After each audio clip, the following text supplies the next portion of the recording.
Setelah mendapatkan apa yang mereka mau, Ken langsung mengajak kelima anaknya untuk pulang ke rumah. Dia benar-benar sudah tidak tahan berlama-lama di dalam pasar, bukan hanya aromanya tetapi keadaan yang berdesak-desakan membuat ia khawatir. Takut terjadi apa-apa pada anak-anaknya. Sudah ya, sayang. Ayo kita pulang. Ita bayi ice cream dulu, Dad. An aus, timpal Anek sambil memegangi tenggorokannya. Sang provokator sedang mencuci otak adik-adiknya. Karena secepat itu Bi, Choco dan De menganggukkan kepala. Iya, Dad. Choco aus-au inyum ice cream. Ken menghela nafas. Kepalanya sudah mulai pening. Kalau haus ya minum air, tidak ada acara beli es krim. Ayo sekarang kita pulang.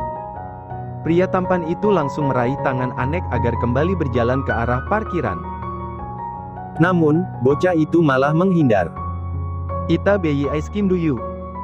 Anda au puyang. Tegasnya pada sang ayah. An, jangan seperti itu dong, lihat cuacanya sangat panas. Bi tidak pakai baju, dan kalian juga belum makan. Jelas Ken memperingati bocah-bocah ular itu. Berharap mereka semua akan mengerti, tetapi harapan Ken harus pupus, karena Bi malah membela Anek. Ndak apa-apa, Dad. Ita alan-alan agih, tambi matan embut. Mendengar itu, bola mata Ken melebar sempurna. Dia dengan tegas menolak. Tidak ada. Sekarang kita pulang. Pandangan mata Ken beralih pada bocah yang lainnya, dan dia semakin mendelik saat De menggigit ujung plastik tempat ikannya berenang. Astag, hei! Teriak Ken, sampai membuat semua orang terkejut. Beberapa di antara mereka langsung menoleh ke sumber suara membuat Ken malu setengah mati. Apa kalian lihat-lihat? Aku sedang bicara dengan putraku. De, jangan digigit. Nanti plastiknya bocor dan ikan kamu mati, sambung Ken, menatap ke arah putra keempatnya. Sementara semua orang itu hanya mendengus lalu kembali ke aktivitas masing-masing. Api de aus, Dedi. De au inyum. Ken memejamkan matanya sejenak. Di saat panas-panas begini dia malah harus berdebat dengan bocah-bocah kecil yang sulit sekali diaturnya. Baik, ayo sekarang ikut Dedi. Kita beli es krim, dan janji setelah ini kita pulang. Keempat putranya kompak mengangguk, lain dengan L yang terus nemplok di tubuh ayahnya. Seperti ucapannya, setelah membeli es krim akhirnya mereka semua pulang. Ken sudah tidak tahan lagi ingin segera sampai di mansion. Sementara anak-anaknya cekikikan di kursi penumpang sambil memakan es krim rasa buah-buahan. Kendaraan roda 4 yang dikemudikan oleh Ken akhirnya menepi di halaman mansion. Pria itu langsung keluar dan mengajak anak-anaknya untuk turun. Kita langsung mandi ya, ucap Ken sambil membopong tubuh Elle, sementara yang lain sudah dibantu oleh para babysitter. Bocah-bocah tampan itu tidak peduli pada ucapan sang ayah. Bukannya pergi ke kamar mandi, mereka malah berlari ke arah playground untuk bermain. Di dalam sana, kakek Abian yang baru saja selesai berjemur langsung menyusul para cicitnya. Wah, cicit Eyang dapat mainan apa? Keempat bocah itu langsung tertawa dan menunjukkan mainan baru mereka. Sebuah mainan ular yang dapat bergerak-gerak. Ini ulel-ulelan, Iyang. Ita bayi dipacal. Jawab Choco, si pemilik ide. Wah lucu ya, ularnya bisa bergerak. Coba kita buat lomba, siapa yang ularnya paling cepat, dia yang menang, ucap kakek Abian memberi usul. Wajah-wajah gembul itu terlihat sumringah. Mereka mengangguk serentak, setuju dengan ide kakek Abian. Namun, sebelum permainan dimulai Ken malah masuk dan mendesak kecil, sebab merasa kesal. Hei, Dedi bilang mandi. Kenapa malah di sini? Ita au bayapan, Dedi. Mantinya anti acah, jawab Anek, dia sudah mengambil posisi paling kanan, siap untuk berlari membawa ular-ularannya agar menjadi pemenang. Ini sudah siang, kalian juga belum makan, ucap Ken lagi, si bungsu El sudah naik ke atas bersama Olaf, sekarang tinggal bocah-bocah ini yang harus dia taklukkan. Ita matan embut acah, jawab Bi, teringat lagi dengan buah-buahan yang sudah dia beli bersama dengan buah kesukaan Anek. Ken memutar bola matanya jengah. Dan kakek Abian bisa melihat itu. Kakek Abian hendak membantu Ken untuk membujuk para cicitnya, tetapi semua orang malah dikagetkan oleh El yang menangis kencang. Ken! Panggil kakek Abian dengan wajah panik. Ken tak kalah paniknya, tanpa bicara dia langsung berlari ke atas dan melihat sang putri yang sudah berguling di lantai. El, ada apa, sayang? Tanya Ken, dia melihat ke arah Olaf meminta jawaban. Namun, sang putri lebih dulu bersuara. Hua! Teti, yam-yam El di matan Kiala, aduh bocah cantik itu sambil menunjuk kucing yang sedang menggigit ayam yang baru saja dibeli oleh mereka. Astaga, teriak Ken, sementara kucing itu berlari keluar. Padahal Olaf sudah mencoba melepaskan ayam milik El dari gigitan Kiara. Namun, sepertinya Kiara menganggap bahwa ayam itu adalah mainan baginya. Tangis El semakin pecah, dan Ken tidak mungkin membiarkan putri kesayangannya bersedih seperti itu. Sudah ya, nanti kita beli lagi ayamnya. Nanti Dedi belikan yang banyak, oke? Kiala Natal. Jerit El masih tidak terima. Ia mungkin Kiara pikir itu adalah mainannya, makanya El jangan mainan ayam di dekat Kiara. Api yam-yam El ndak Natal, Teti. Dia iem acah, Kialanya yang Natal. Iya, ya sudah. Ken mengusap-usap punggung El yang masih menangis sambil memeluk lehernya. Kemudian pandangan mata Ken beralih pada Olaf. Kamu bereskan saja kucing itu, biar aku yang mandikan El. Baik, Tuan. Sayang, kita mandi dulu ya. Abis itu makan. Api Kialanya. El masih sesenggukan, meskipun tangisnya tak sekeras tadi. Nanti Nani yang urus. Sekarang kita mandi, abis itu makan sama Dedi. Akhirnya El pun menurut, dia mau diajak untuk mandi tetapi dengan tingkahnya yang ingin mandi busa. Dan membuat waktu semakin terbuang banyak. Sementara di bawah sana, keempat putranya masih bermain uler-uleran bersama dengan kakek Abian. Pusing sekali rasanya kalau tidak ada Zoya. Sebab yang menurut padanya hanya satu orang bayi saja, yaitu putri mereka satu-satunya. Dia dan Zoya memang tidak berniat untuk memiliki anak lagi, sudah cukup 5 anak saja. El, ayo ini sudah siang, sayang. Jangan mandi terlalu lama nanti kamu masuk angin, bujuk Ken yang sedari tadi menunggu El di dekat pintu. Acuk angin itu apa? Tanya El sambil bermain boneka putri duyung yang biasa diletakkan di samping batub. Itu penyakit. Nanti El harus minum obat, dan tidak bisa bermain. Ayo sekarang mandi dengan benar, abis itu kita makan, ini sudah siang, belum lagi nanti minum susu.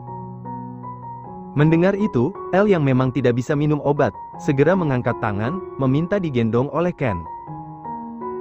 Dengan sigap Ken meraih tubuh gembul putrinya, kemudian membilasnya di bawah kucuran air shower. Menciptakan momen berharga bersama sang anak yang tak dapat dia lupakan. Dengan telaten Ken memakaikan baju, dan memberikan wewangian. Bahkan sampai urusan rambut si kecil, Ken yang menatanya, meskipun tidak serapi yang dilakukan Zoya. Akan tetapi El lebih suka Ken yang melakukannya. Ada kebahagiaan tersendiri saat sang ayah yang meladeninya. Finis, sekarang kita ke bawah, lihat kakak-kakakmu sedang apa. El mengangguk antusias, dia turun dari ranjang dan digandeng oleh Ken. Yet go! Ken dan El berjalan pelan menuruni anak tangga, sampai di lantai bawah, Ken melihat ternyata semua anak-anaknya sudah berada di meja makan bersama kakek Abian. Ken mengulum senyum, kemudian menyusul bersama dengan El. Wah, pintar sekali anak-anak Dedi. Abis ini mandi dan tidur siang ya, sambil tunggu Mommy pulang, ucap Ken seraya mendudukkan El di kursi meja makan, tepat di sebelahnya. Dedi yama banet, ita cemua utah lapal. Timpal Anek, sambil memasukkan makanan ke dalam mulutnya, meskipun belepotan tetapi tidak akan ada yang menghentikannya, sebab itu semua adalah proses belajar, agar anak-anak ular itu pandai melakukan aktivitas keseharian mereka. Maaf, kan tadi kalian asyik main. Dedi abis mandikan El. Iya, El tantik, kan? Tantik apa? Kama acah, tantikan momi. Ketus De tanpa perasaan, membuat El langsung mengerucutkan bibirnya. Teti. Rengeknya. Tidak, tidak. El cantik, di mata Dedi El yang paling cantik.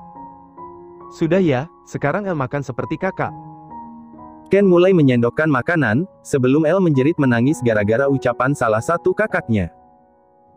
Kek, kamu tidak makan?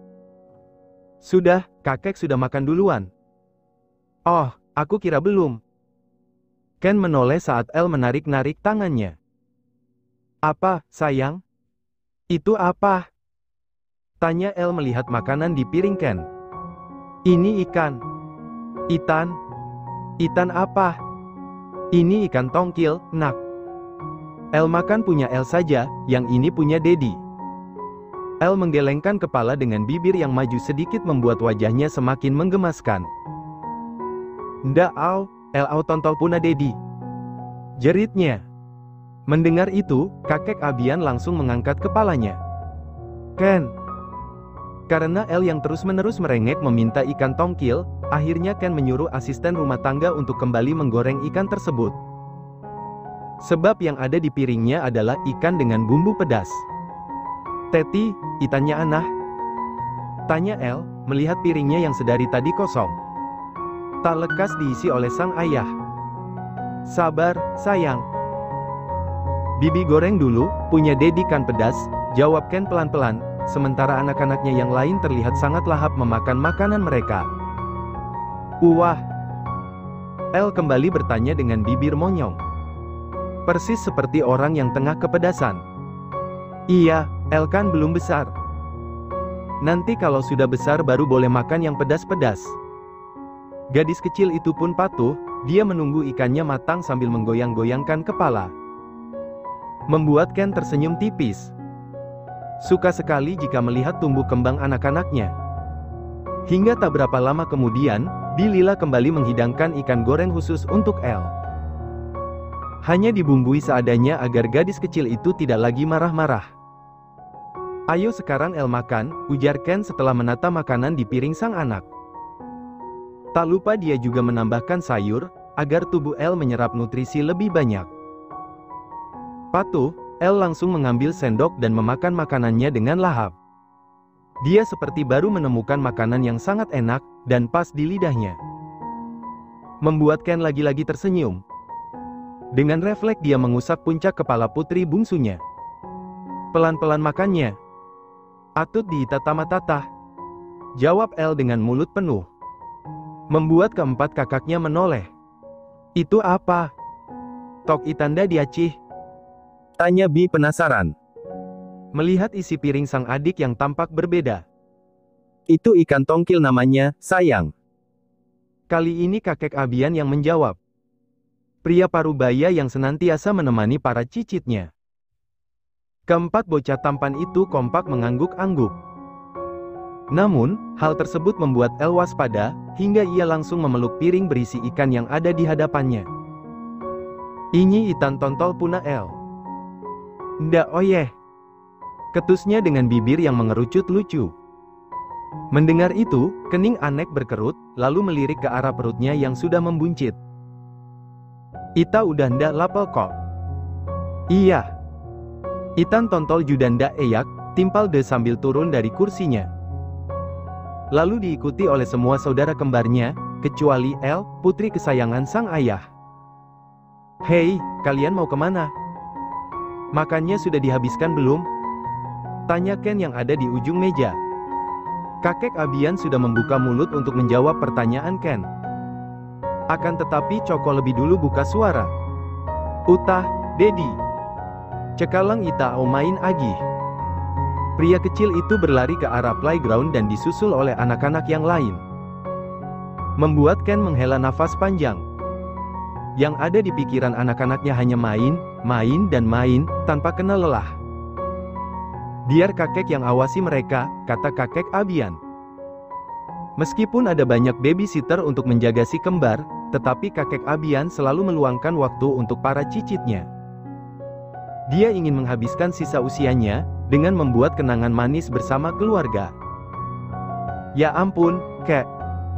Harusnya abis ini mereka tidur. Bukan main lagi, main lagi. Nanti Zoya pulang bagaimana? Keluh Ken, sambil mengelus kepala El, agar gadis itu kembali makan. Nanti kakek bilang sama nani mereka. Hah, tidak akan mempan. Kalau tidak ada Zoya anak-anak itu pasti sulit ditaklukkan. Mereka juga belum mandi lagi, kata Ken lagi dengan menggebu-gebu. Tetinda ucap mayah-mayah. Kan El ndak natal ayah kakak, ucap El, menenangkan hati ayahnya. Mendengar itu, mau tidak mau Ken pun tersenyum. Dia menghela nafas kemudian mengecup kening El. Iya, Dedi tidak akan marah-marah. Sekarang El habiskan makanannya. Lantas setelah itu, Ken langsung meminta Rati dan Nova untuk membuat susu. Harus ada sedikit pemaksaan agar anak-anaknya mau menurut. Ken datang ke playground dengan membawa 5 botol susu di tangannya. Anak-anak, sudah dulu yuk mainnya. Sekarang waktunya tidur siang. Api ita acih au main, dat, jawab Anek. Pria kecil yang pandai sekali memprovokasi saudara kembarnya. Tidak ada. Sekarang kita istirahat dulu. Kalian mau nanti Momi pulang terus marah-marah. Kompak, kelima bocah itu geleng-geleng kepala. Ya sudah, makanya sekarang tidur siang dulu. Cini acah bobonya, pinta Bi yang mulai menunjukkan sisi manja. Karena tidak ingin berdebat, Ken langsung mengiyakan saja. Mereka langsung menghamparkan kasur lantai beserta bantal. Baru kemudian kelima bocah itu tidur sambil memegang botol susu masing-masing. Ken ikut berbaring, untuk mengawasi anak-anaknya. Namun, keadaan malah berbalik. Sebab tak berapa lama kemudian, terdengar dengkuran halus dari mulut ayah 5 anak itu, Ken benar-benar tertidur. Sementara anak-anaknya cekikikan. Aci tutu, ucap Anek sambil tertawa setelah memberikan botol susu pada mulut Ken yang terbuka.